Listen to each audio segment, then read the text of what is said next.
આના રાજ્યોમાંથી બોગસ હત્યાના લાયસન્સ થકી હથિયાર મેળવતી ગેંગને એટીએસે ઝડપી છે। આ ગેંગના કુલ 7 આરોપી સેલા બોડિયા, વિશાલ પંડ્યા, અર્જુન અલગોત્રા, ધૈર્ય જરીવાલા, સદમ હુસૈન, બ્રિજેશ મહેતા અને મુકેશ પાસેથી 6 હથિયાર 135 રાઉન્ડ કબજે કરવામાં આવ્યા છે।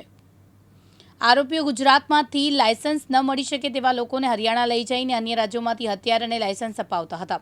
આ કેસમાં જોડાયેલા 108 આરોપીની તપાસ કરવામાં આવી રહી છે। વિશાલ પંડ્યા, ધ્વનિત મહેતા, અર્જુન અલગોતર, ધૈર્ય જલીવાલા, શૈલા ભરવાડ, મુકેશ બાંભા હરિયાણા નૂહમાં બંદૂકની દુકાન ધરાવતા શૌકત અલી, ફારૂક અલી, સોહમ અલી અને આસિફને ઘણી મોટી રકમ આપી મણિપુર, નાગાલેન્ડ રાજ્યના બોગસ હથિયારના લાયસન્સો બનાવડાવી તેઓ પાસેથી ખરીદી લાવ્યા હતા। તેઓએ પોતાની ગેંગના માણસો અને અન્ય માણસોને બોગસ હથિયાર તથા લાયસન્સની સપ્લાય કરી હતી, જેમાં ગુજરાત એટીએસને આ બાબતે જાણ થતાં ભારતમાં અલગ અલગ રાજ્યોમાંથી પોલીસની મદદ લઈ તપાસ હાથ ધરી।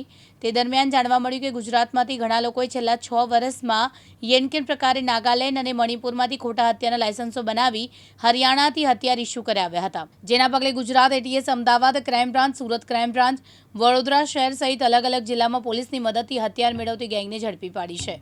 ચિરાગ પાટડિયા, દિવ્યાંગ ન્યૂઝ, અમદાવાદ।